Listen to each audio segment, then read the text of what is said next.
Quero convidar os queridos a abrirem comigo a palavra do Senhor em Apocalipse, capítulo 21. Abramos a palavra do Senhor no último livro da Bíblia, o livro do Apocalipse, capítulo 21. Eu farei a leitura dos versos 1 até o verso de número 8. Apocalipse, capítulo 21, verso 1 até o verso 8. O tema de hoje, nossa vitória é certa, falando de algo profundamente espiritual em nome de Jesus. Apocalipse, capítulo 21, verso 1 até o verso de número 8. Diz-nos a palavra do Senhor. Vi novo céu e nova terra, pois o primeiro céu e a primeira terra passaram, e o mar já não existe. Vi também a cidade santa, a nova Jerusalém, que descia do céu da parte de Deus, ataviada como noiva, adornada para o seu esposo. Então ouvi grande voz vinda do trono, dizendo: Eis o tabernáculo de Deus com os homens. Deus habitará com eles, eles serão povos de Deus, e Deus mesmo estará com eles. E lhes enxugará dos olhos toda lágrima, e a morte já não existirá. Já não haverá luto, nem pranto, nem dor, porque as primeiras coisas passaram. E aquele que está sentado no trono disse: Eis que faço novas todas as coisas, e acrescentou: Escreve, porque estas palavras são fiéis e verdadeiras. Disse-me ainda: Tudo está feito, eu sou o Alfa e o Ômega, o princípio e o fim. Eu, a quem tem sede, darei de graça da fonte da água da vida. O vencedor herdará estas coisas, e eu lhe serei Deus, e ele me será filho. Quanto, porém, aos covardes, aos incrédulos, aos abomináveis, aos assassinos, aos impuros, aos feiticeiros, aos idólatras e a todos mentirosos, a parte que lhes cabe será no lago que arde com fogo e enxofre, a saber, a segunda morte. Pai querido, em nome do Senhor Jesus, pedimos a graça do Senhor, a unção do Espírito Santo, a iluminação do alto, para entendermos e compreendermos e assimilarmos a Tua palavra nesta noite. Obrigado, ó Deus, pelo tremendo privilégio em poder nos congregar, nos reunir, para adorar ao Senhor em espírito e em verdade. Estarmos, ó Deus, na Tua presença, estar na presença do Senhor, é para nós um privilégio gigantesco, é para nós um privilégio inenarrável, poder adorá-lo, bendizê-lo, louvá-lo e recebermos da Tua palavra. Pai, que os nossos corações e mentes, ouvidos, estejam, ó Deus, atentos à santa palavra do Senhor. Como já orado, abençoe não só esta igreja, mas todas as igrejas reunidas nesta hora, onde a palavra do Senhor está sendo proclamada, a palavra do Senhor está sendo anunciada. Fala, ó Deus, ao nosso coração. Nós te pedimos e oramos assim, de coração, em Cristo e por Cristo Jesus. Amém, Senhor. O evangelista João, servo do Deus Altíssimo, pregando o evangelho da salvação, o evangelho da redenção, ele fora preso, encarcerado na ilha de Patmos. E na ilha de Patmos, quando parecia que tudo estava acabado, que não tinha mais solução, que não tinha mais jeito, na ilha de Patmos ele estava preso, encarcerado, por causa da palavra, por causa do testemunho, por causa da sua vida cristã, do seu relacionamento íntimo com Deus, ele fora então preso. Mas fora na ilha de Patmos que João, ali encarcerado, ele recebe a maior revelação, a maior visão, a revelação do Apocalipse, a visão do Apocalipse, daquilo que estava acontecendo, daquilo que já havia acontecido e do que ainda haveria de acontecer. Então aqui ele recebe e escreve as cartas às 7 igrejas.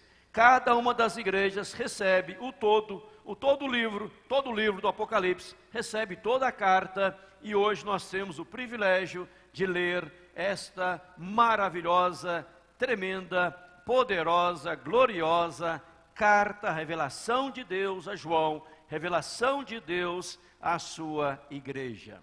E no capítulo 21, nós damos como título, Nossa vitória é certa. Nossa vitória é certa, pois somos chamados de vencedores. Veja o que a Bíblia diz no versículo 7. O vencedor herdará estas coisas, e eu lhe serei Deus, e ele me será filho. Então somos chamados por Deus, somos chamados pelo próprio Senhor de vencedores. A olhar para você, a olhar para mim, a olhar para nós, Ele nos chama de vencedor. O versículo 7 está escrito, eu repito, o vencedor herdará estas coisas. E a grande pergunta que fazemos ao ler este verso é esta pergunta: o que haveremos de herdar? O que haveremos de herdar?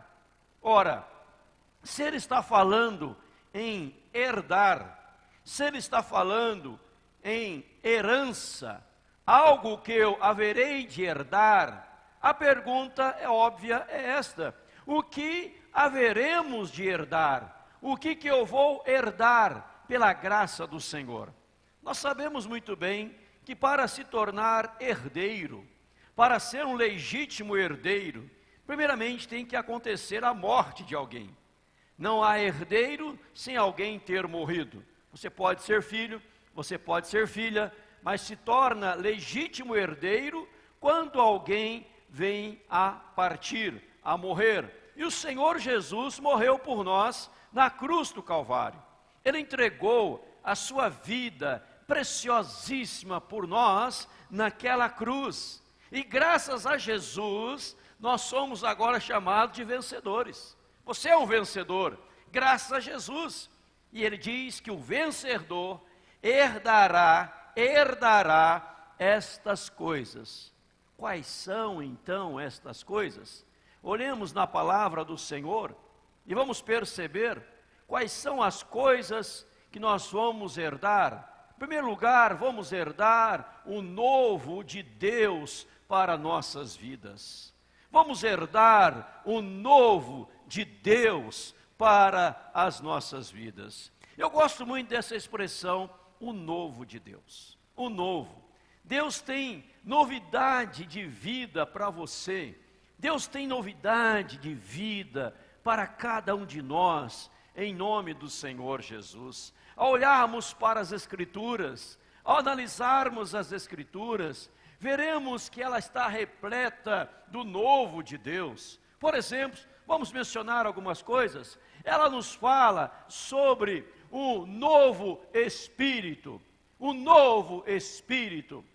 Aqui não é o Espírito Santo, é o Espírito humano, é o nosso espírito, o novo espírito. Ele muda o nosso espírito, ele muda o nosso sentimento e também nos coloca o Espírito Santo de Deus em nós. Você lê Jeremias, você lê os profetas, você lê a Bíblia, e esta promessa de Deus, dar-vos-ei um novo espírito. Como ele promete também, dar-vos-ei um novo coração. Tirarei de vós o coração de pedra, tirarei de vós este coração empedernido, tirarei de vós este coração duro e colocarei em vós um novo coração. Há uma canção, e nós cantamos aqui na igreja, já cantamos várias vezes, que diz: recebi um novo coração do Pai. Coração regenerado, coração transformado, coração que é lapidado pelo Senhor. E como fruto deste novo coração, eu declaro a paz de Cristo, eu te abençoo, meu irmão. Preciosa é a nossa comunhão. Então veja que o Senhor, Ele nos oferece o novo de Deus. um novo coração. Fala também a Bíblia que Ele coloca em nossos lábios um novo cântico, um hino de louvor ao Senhor. Salmo 40, após relatar o que Ele faz, da onde Ele nos tira, Ele nos diz que Ele colocou nos nossos lábios um novo cântico, um hino de louvor ao Senhor. Ele nos dá motivo para cantar, motivo para regozijar, motivos para nos alegrar na presença dEle, para salmodiar diante do Senhor, neste novo coração que o Senhor nos dá. Ele nos fala também da nova vida. Temos pensado e ministrado aqui nos cultos da manhã, no domingo às 10, sobre a carta de Paulo aos Efésios, onde ele trabalha esta questão, principalmente da nova vida que Deus nos deu em Cristo Jesus. A Bíblia diz: se alguém está em Cristo, nova criatura é. As coisas antigas já passaram, eis que tudo se fizeram novas. Veja aí a nova vida. Agora Apocalipse fala do novo céu e a nova terra. Olha que João está dizendo: vi novo céu, vi nova terra, pois o primeiro céu e a primeira terra passaram e o mar já não existe mais.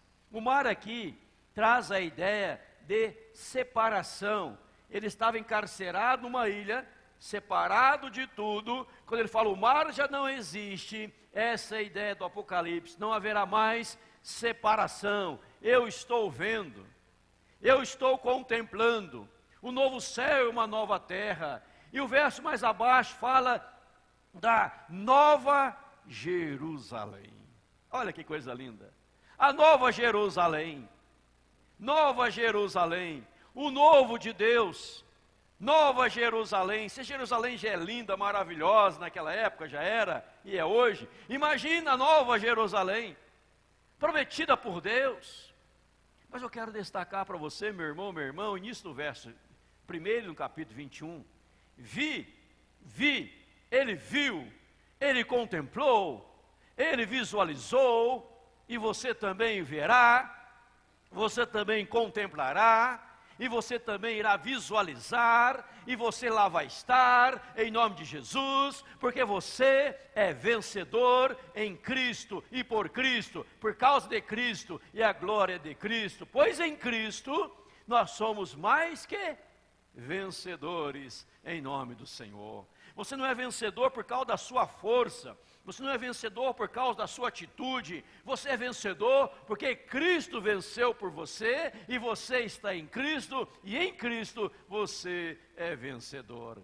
Então veja, que coisa linda, 6 verdades, novo espírito, novo coração, novo cântico, nova vida, novo céu, nova terra, nova Jerusalém, porque a promessa dele é esta: e aquele que está sentado no trono disse: eis que faço novas todas as coisas. No versículo 5, capítulo 21, eis que faço novas todas as coisas. Ele tem o poder de renovar, ele tem o poder de restaurar, ele tem o poder de trazer à vida aquilo que estava perdido, de trazer à vida aquilo que estava morto, de trazer à vida aquilo que se foi, porque ele está dizendo, meu irmão, minha irmã, guarde isso nessa noite: eis que faço novas todas as coisas. Deus tem novidade de vida para você. Eu vou repetir o versículo 5, agora ele inteiro. E aquele que está sentado no trono disse: eis que faço novas todas as coisas. E disse João, e acrescentou: escreve, porque essas palavras são fiéis, elas são verdadeiras. João, escreve. João, escreve. Escreve aí, João. Pegue a caneta celestial, João. Pega a caneta do céu. Escreve. Escreve o que eu estou dizendo. Escreve, João. Porque aqui não há mentira. Aqui não há falsidade, aqui não há erro, aqui não há ilusão, aqui não há enganação, aqui não há algo fingido. João, escreve para a minha igreja, escreve, João, que eu estou vendo e você está vendo a nova Jerusalém. Diz aqui a palavra do Senhor, no verso 2: vi também a cidade santa, a nova Jerusalém, que descia do céu da parte de Deus, ataviada como noiva, adornada para o seu esposo. O casamento da igreja com Jesus.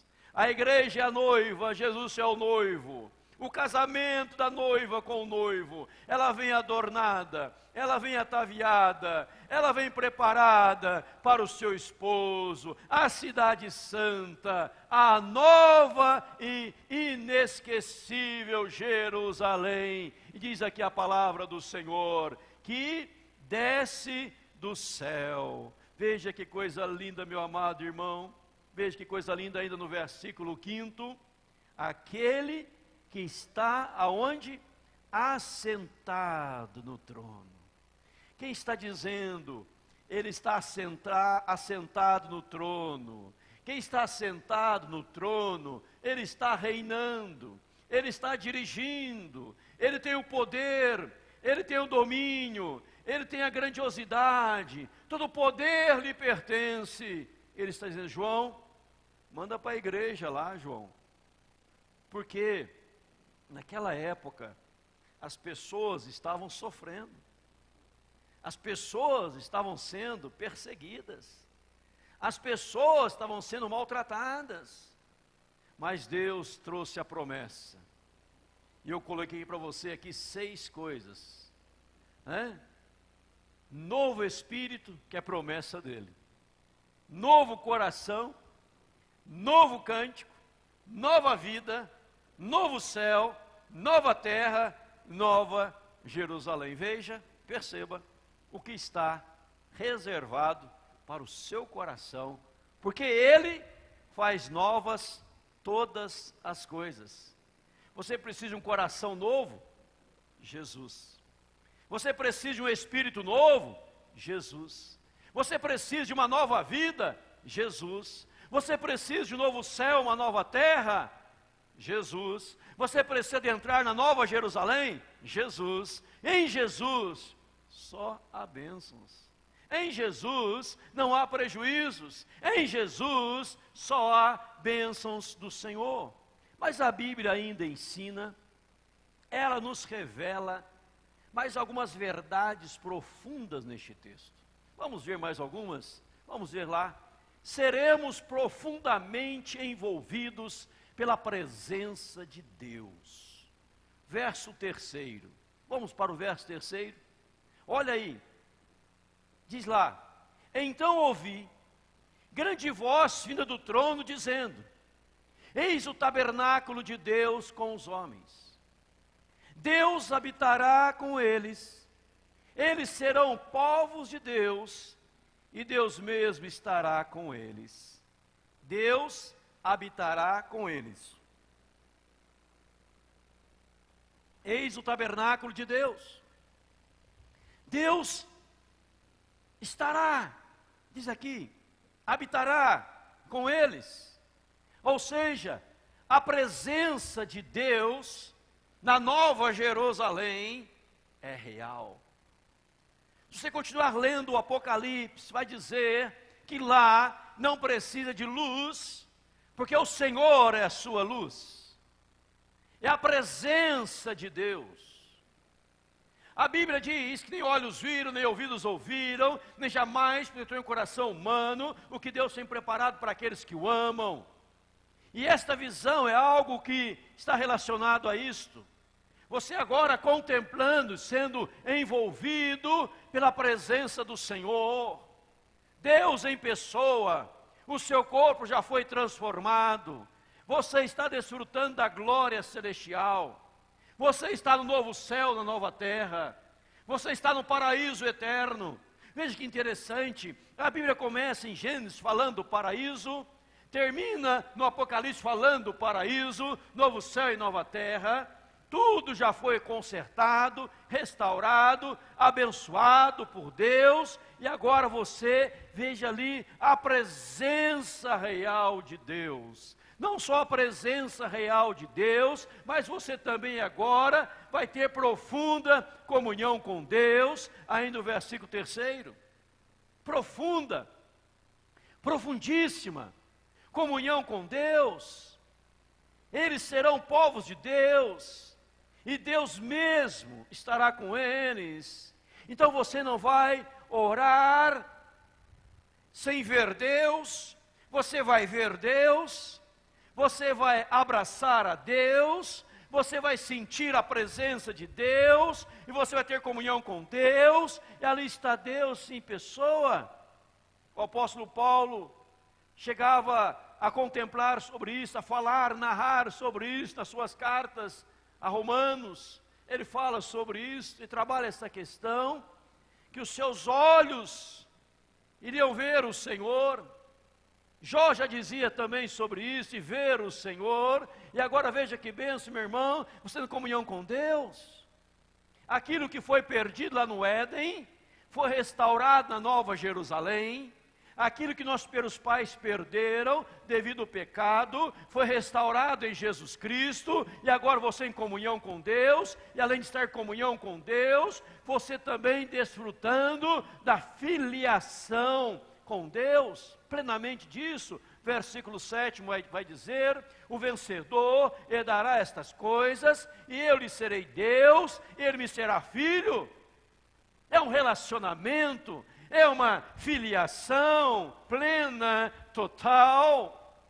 Você está ali, imagina, traga isso à sua mente, tenta vislumbrar sobre isto, e você está lá, e Deus fala: você é meu filho, eu sou o teu Deus, eu darei essas coisas, eu lhe serei Deus, ele me será filho, e vai dizer: Pai, eu estou aqui na tua presença, tu és meu Deus. Ele fala: tu és meu filho amado, a quem escolhi, que eu não rejeitei, que eu não desprezei, que eu não abandonei. Tu és o meu filho querido. Veja que coisa, amados, que coisa linda. Desfrutaremos plenamente da nossa filiação com Deus. Mas a Bíblia diz ainda que lá não haverá algumas coisas. A Bíblia diz que seremos tremendamente consolados pelo Eterno. Seremos tremendamente consolados pelo Eterno. Veja comigo aqui agora, em nome de Jesus. Ali não haverá mais lágrimas, ali não haverá mais choro. As lágrimas vão cessar, as lágrimas que vieram como resultado do pecado, e as demais coisas que eu vou mencionar aqui, que vieram como resultado do pecado, lá não haverá mais isto. O versículo vai dizer para você, que é o versículo de número 4, e lhes enxugará dos olhos toda lágrima. Ele vai enxugar dos seus olhos, ele não vai enxugar da sua face, ele não vai pegar o lenço e enxugar da face o seu choro, ele vai enxugar dos seus olhos toda lágrima, porque lá não há mais tristeza, lá não há mais choro. Aqui neste mundo você pode ter chorado por muitas coisas, chorou por um pecado, chorou pela igreja, chorou pela nação, chorou pela família, chorou pelo casamento, chorou pelos filhos, lágrimas e mais lágrimas, mas lá, meu irmão, minha irmã, não haverá lágrimas. Aleluia, amém. Se aquele irmão que mudou o pentecostal estivesse aqui, pastor Léo, ele dava um glória a Deus, mas os presidentes dão glória a Deus internamente, mas está saindo lá no internamente um glória a Deus, né? Lá não tem lágrimas. A Bíblia diz que lá não haverá morte, e a morte gera lágrimas, e você vai numa morte, alguém morreu, você entra de luto, e você chora, e as lágrimas descem pelo seu rosto, mas lá não tem mais morte. Lá não tem mais esta separação, lá não tem esta dor, lá o luto cessou, lá diz, lá não tem luto. Nunca mais vou chorar, nunca mais vou lamentar, nunca mais vou derramar uma lágrima, nunca mais terei de momento de tristeza na minha vida, lá não haverá pranto, eu estou em pranto, eu estou em pranto profundo, lá não haverá pranto, lá não haverá dor, você sente a dor neste mundo, você sente o sofrimento deste mundo, e você foi ferido neste mundo, e você por ser ferido, há uma dor no seu coração, há uma dor na sua alma, há uma dor profunda dentro de você, e você está em pranto, e você está em luto, e você sentiu a morte, e você está chorando. Ele fala, lá não haverá mais isso, porque você é vencedor. Verso 4, e lhes enxugará dos olhos toda lágrima, e a morte já não existirá, já não haverá luto, nem pranto, nem dor, porque as primeiras coisas passaram. Você venceu, e você não chora mais. Você venceu, você não sente mais dor, a dor de uma perda, a dor de uma rejeição, a dor que você foi injustamente ferido, maltratado, e a dor acabou. Acabou a dor, acabou o pranto, não vou prantear mais, não vou ter mais noites mal dormidas, não vou ter dias mal vividos, não vou ter anos perdidos, porque tudo isso será sombra do passado. Aleluia, glória a Deus. Eu lembro de um livro que impactou minha vida. Eu ainda era criança, adolescente, e o título desse livro era Há um Novo Nome Escrito no Livro da Vida, e este nome é o seu, de James Weigert. Um livro fantástico. Há um novo nome escrito no livro da vida, este nome é o seu. E eu aprendi depois pela Bíblia que meu nome está escrito lá antes da fundação do mundo.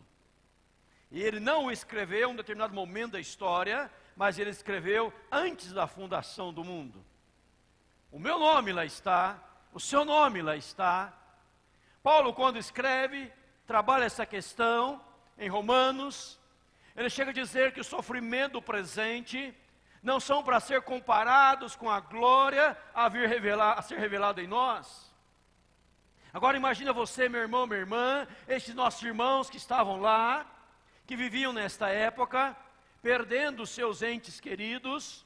Tiago fora decapitado, João estava encarcerado, Pedro havia sido preso, muitos discípulos morreram, muitos discípulos deram a sua vida em prol do Evangelho, e a morte era uma realidade, e as pessoas choravam os seus mortos, choravam as suas perdas, eram surradas, eram chicoteadas, eram abandonadas, e o pranto deles quando perdiam seus filhos, suas filhas, a dor, eles sabiam que era dor, e o Apocalipse está dizendo, eu tenho lugar para você onde não há mais dor, eu tenho lugar para você onde não há esse pranto, eu tenho lugar para você onde o seu sofrimento vai cessar, eu tenho lugar para você onde você não vai acordar lamentando pela vida, os problemas da vida, porque você não vai acordar dizendo, cadê Deus da minha vida? Porque você vai abrir os olhos, Ele vai estar na tua presença, Ele vai estar diante de você, e você vai ver Deus, Ele vai cuidar de você, Ele vai te abraçar, Ele vai te acariciar, Ele vai colocar a mão na sua cabeça, Ele vai dizer, tu és meu filho, tu és minha filha. E nós estamos aqui, não para passar um momento sem dor, mas uma eternidade sem dor. Louvado seja o nome do Senhor. Amém, irmãos? É o novo céu, é a nova terra. Ele está dizendo, eu vi, Eu contemplei, Ele estava se revelando a mim, Ele disse, escreve, manda para a igreja agora, manda para o meu povo agora, para aquele que está lá no cárcere, para aquele que está lá na masmorra, para aquele que está lá crucificado, para aquele que está lá sofrendo, para aquele que está chorando, que eu tenho um lugar para ele reservado no céu. Novo céu e nova terra, nos quais habita a justiça, nos quais o Senhor, como tabernáculo, Ele, Deus presente, o Emanuel, o Deus conosco, ali presente, e nós vivendo eternamente na sua presença. Que coisa linda. Mas, porém, a Bíblia não parou aí. Se ela parasse aqui, nós diríamos, aleluia, glória a Deus, louvado seja. Mas ela não parou aí. Ela diz, ainda, olha outra coisa linda, disse-me ainda, tudo está feito, eu sou o alfa e ômega, o princípio e o fim, eu a quem tem sede, darei de graça, da fonte, da água, da vida. Olha essa expressão, tudo está feito. Ele não diz que vai fazer. Ele não diz que vai fazer. Não, ele diz tudo está feito. Olha lá, tudo está feito. Feito. Ele não diz que vai fazer. Ele não diz, eu vou chamar os pedreiros, eu vou chamar o diácono Piovesan, construiu a central, para construir a nova Jerusalém. Eu vou contratar uma empresa, uma construtora, para esta obra. Não, diz, tudo está feito. E eu, Senhor Deus, Jesus, que é o alfa e o ômega, princípio e o fim, ele diz, darei de graça, da fonte, da água da vida, a quem tem sede. Está feito, eu darei a quem tem sede, de graça, da fonte, da água da vida. Promessa do Senhor. Mas a Bíblia não para aí, como eu disse. Ela fala, quem não poderá entrar. Quem não poderá entrar. Quem não irá desfrutar desta magnífica verdade. Quem ficará de fora? Fora ficará os covardes. Os covardes. Covardes ficarão de fora. Quem são os covardes? Aqueles que não tiveram a coragem e a ousadia em declarar Jesus Senhor da sua vida. Aqueles que com medo do que alguém poderia falar dele ou dela, deixaram de tomar uma decisão ao lado de Jesus. Aquele e aquela que temeu mais a sociedade, que temeu mais o mundo do que a Deus. Aquele e aquela que, embora tenha entendido o Evangelho, não confessou a Jesus Senhor absoluto da sua vida. Aquele que dizia que cria com seu coração, mas que não teve a coragem de confessar com seus lábios. Aquele e aquela, quando um dia perguntado, você é um cristão? Ele diz, eu não sou, porque tinha medo do que iriam falar dele ou dela. Aquele e aquela que não quis abrir mão dos prazeres do mundo por amor a Jesus. Aquele e aquela que não assumiu um compromisso total e verdadeiro com Jesus. Fora fica os covardes, verso 8. Quanto, porém, aos covardes. Covardes. Covarde é aquela que não declara Jesus Senhor absoluto da sua vida. Ele diz também, quanto, porém, aos incrédulos. Ele ou ela deixou de acreditar, deixou de crer no genuíno Evangelho. Paulo dizia, não me envergonhe do Evangelho, porque é o poder de Deus para a salvação de todo aquele que crê. Eu não me envergonho do Evangelho, porque o Evangelho de Deus é o poder para a salvação de todo aquele que crê.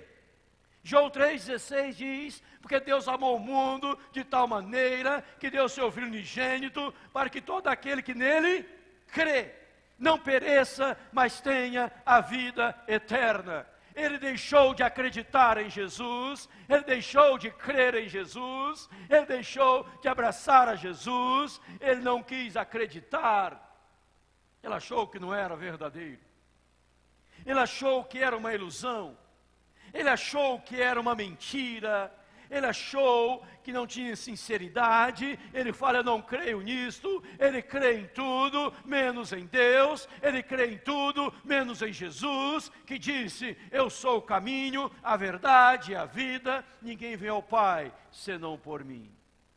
Quanto, porém, aos incrédulos. Quanto, porém, aos abomináveis. E abomináveis aqui está ligado aos assassinos. Que quem são os abomináveis? São aqueles que não tiveram vida com Deus, que não caminharam na presença de Deus, e se tornaram seres abomináveis, tomados pelo pecado, que os levou a serem assassinos. E o que é um assassino? Não é só alguém que tira a vida do outro, mas alguém que odeia o outro, é um assassino. Quanto, porém, aos feiticeiros. Quem são os feiticeiros? Aqueles que adoram outros deuses e não a Jesus. Aqueles que prestam cultos a demônios. Aqueles que invocam mortos. Aqueles que praticam todo ato de feitiçaria. Aqueles que são impuros. Quanto, porém, aos impuros. Aqueles que não limparam e não lavaram as suas vestes no sangue do Cordeiro, eles são impuros, porque não há pureza nas suas vidas. Não tem nada puro, não tem pureza, nada puro. Estão manchados pelo pecado. Mas Jesus tem um lar preparado, mas eles continuam manchados pelo pecado. O teu pecado não lhe impedirá, mas a sua falta de decisão lhe impede. Porque o pecado Jesus resolveu na cruz, mas a falta de decisão te leva à perdição. Não é o pecado que te leva ao inferno, mas é a rejeição do sacrifício de Cristo na cruz do Calvário. Diz aqui, quanto, porém, aos impuros, quanto, porém, aos idólatras. Idólatras é aquele e aquela que pratica a idolatria. Pratica a idolatria, que não adora a Deus, adora o pau, adora a pedra, adora a lua, adora o sol, adora outra coisa, mas não adora a Deus. Ele rejeita o ser de Deus. Ele e ela se prostram diante das imagens, se curvam diante das imagens, adoram as imagens. Quanto, porém, aos idólatras. Quanto, porém, aos mentirosos, aqueles que não vivem a verdade do Evangelho. Aqueles que são mentirosos, eles mentem, eles vivem na mentira, não há sinceridade, não há honestidade, os seus lábios só proferem mentiras. Eles não conhecem a verdade do Evangelho, por não conhecer a verdade do Evangelho, vivem na mentira. Quanto, porém, aos mentirosos, a parte que lhes cabe, diz o verso 8, será no lago que arde com fogo e enxofre, a saber, a segunda morte. A segunda morte, no Apocalipse, o lago que arde com fogo e enxofre, é o lugar aonde o próprio inferno será colocado. Leia o Apocalipse, estude o Apocalipse, e o próprio inferno, o próprio demônio, o próprio diabo será colocado no lago de fogo e enxofre, chamado segunda morte. E lá vai junto com ele esses oito categorias de pessoas: covardes, incrédulos, abomináveis, assassinos, impuros, feiticeiros, idólatras, mentirosos. Eles não terão dos olhos as lágrimas enxugadas. Eles não terão os privilégios da presença do Senhor, mas a ausência do Senhor. Eles não terão mais, e nunca teve, nunca vão ter, não terão mais comunhão com Deus, porque vivem na feitiçaria, são feiticeiros, idólatras. Quando o Senhor deu os 10 mandamentos, primeiro era: não farás para ti imagem e escultura, não as adorarás, não lhes darás culto, eu sou o Senhor teu Deus. Mas, irmãos, veja que João poderia, nesta visão, ir até o versículo 7, que estaria de bom tamanho em nome de Jesus. Seria lindo, lindo. Mas ele disse: quem lá não entraria. Agora deixa eu ler para você uma porção do Apocalipse capítulo 22, você pode abrir a sua Bíblia. Apocalipse 22, o versículo 11. Versículo 11 em diante.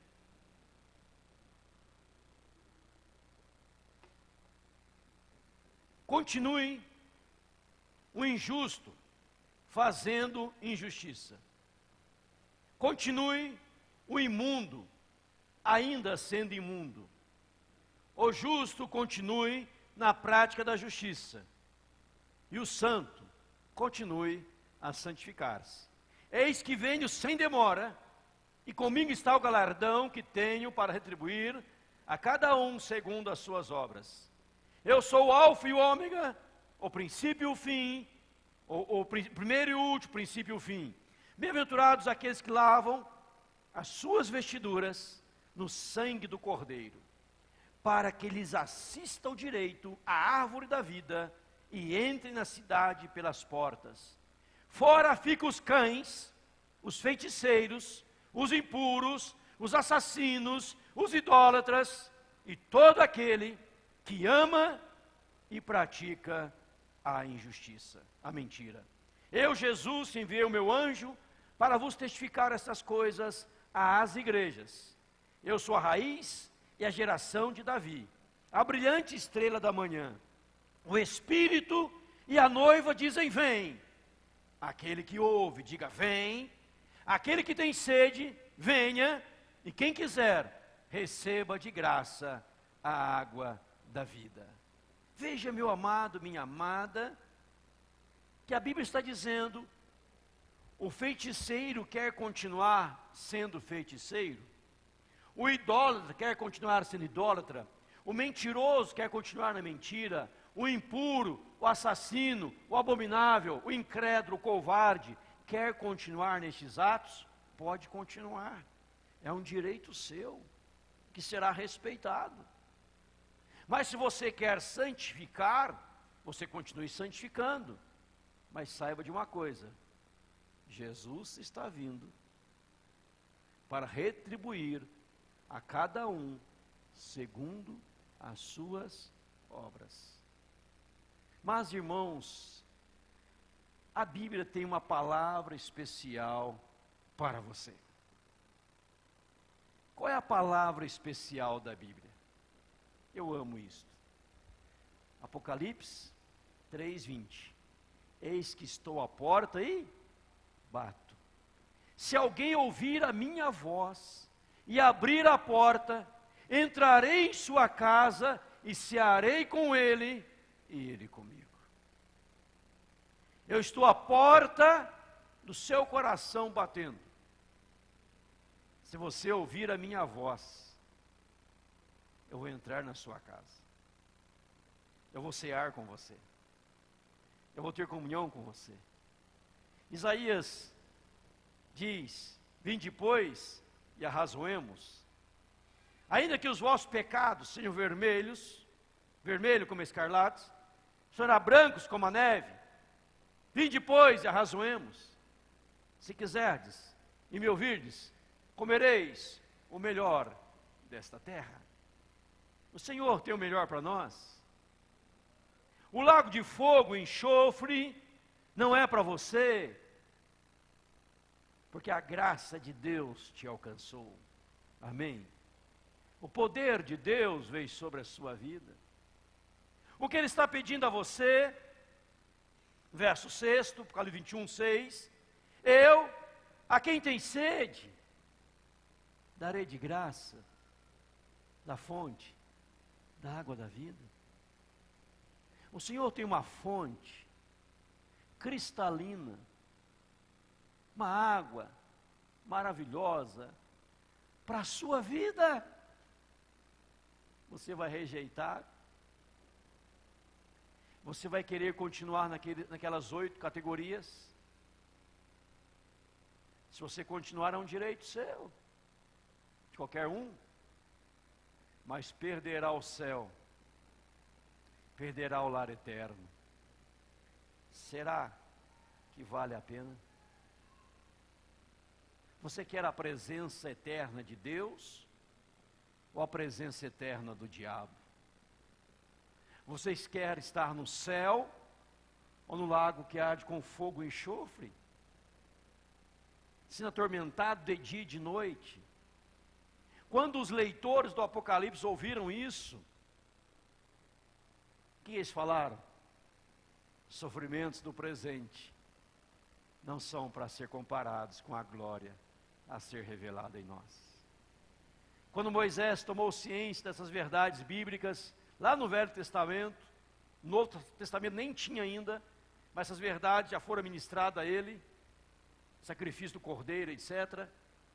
Ele rejeitou o Egito para estar com o povo de Deus, que contemplava o galardão, as bênçãos celestiais. Quando Jó perde tudo quanto tinha, ele não peca com Deus, contra Deus, não atribui a Deus falta alguma, porque ele sabia que chegará o dia que tudo isso haveria de passar. Eu não sei pelo que você está passando, mas eu sei que Deus tem um lugar melhor para todos nós. E eu sei que para chegarmos lá, para estarmos lá, tudo já foi preparado. Basta eu dizer: Jesus, entra no meu coração. O Senhor está batendo a porta. Eu estou ouvindo a tua voz. Eu estou abrindo o meu coração para o Senhor entrar. Jesus, faça morada na minha vida, para a honra e glória do Senhor. Amém, irmãos? Eu, a quem tem sede, darei de graça da fonte da água da vida. Ele só pede: você tem sede? Está sedento de Deus? Está sedento de Jesus? Receba Jesus no seu coração, e a sua vida será transformada pelo poder do Senhor, em nome dEle. Vamos orar? Curva a sua cabeça, feche seus olhos. Vamos falar com Deus, em nome de Jesus. Este é o momento seu e de Deus. Converse com Ele. Há dor, há luto, há lágrimas, há pranto, há morte. Tudo isso vai passar, pois você está firme com Deus e há de entrar no lar celestial, na glória do Cordeiro, em nome de Jesus. Em meio a tanto sofrimento, vi novo céu e nova terra, pois o primeiro céu, a primeira terra passaram, e o mar já não existe. Vi também a cidade santa, a nova Jerusalém, que descia do céu da parte de Deus, ataviada como noiva, adornada para o seu esposo. Então ouvi grande voz vinda do trono, dizendo: Eis o tabernáculo de Deus com os homens. Deus habitará com eles. Eles serão povos de Deus, e Deus mesmo estará com eles. E lhes enxugará dos olhos toda lágrima, e a morte já não existirá. Já não haverá luto, nem pranto, nem dor, porque as primeiras coisas passaram. E aquele que está sentado no trono disse: Eis que faço novas todas as coisas. E acrescentou: Escreve, porque essas palavras são fiéis e verdadeiras. Disse-me ainda: Tudo está feito, tudo está preparado. Eu sou o Alfa e o Ômega, o princípio e o fim. Eu, a quem tem sede, darei de graça da fonte da água da vida. O vencedor herdará estas coisas, e eu lhe serei Deus, Aleluia. e ele me será filho. Quanto, porém, aos covardes, aos incrédulos, aos abomináveis, aos assassinos, aos impuros, aos feiticeiros, aos idólatras e a todos mentirosos, a parte que lhes cabe será no lago que arde com fogo e enxofre, a saber, a segunda morte. Eis que venho sem demora, comigo está o galardão, e tenho para retribuir a cada um segundo as suas obras. Eu sou o Alfa e o Ômega, o primeiro e o último, o princípio e o fim. Bem-aventurados aqueles que lavam suas vestiduras no sangue do Cordeiro, para que lhes assista o direito à árvore da vida, e entrem na cidade pelas portas. Fora ficam os cães, os feiticeiros, os impuros, os assassinos, os idólatras, e todo aquele que ama e pratica mentira. Eu, Jesus, enviei o meu anjo para vos testemunhar ou testificar essas coisas às igrejas. Eu sou a raiz e a geração de Davi, a brilhante estrela da manhã. O Espírito e a noiva dizem: vem. Aquele que ouve, diga: vem. Aquele que tem sede, venha. E quem quiser, receba de graça a água da vida. Amém.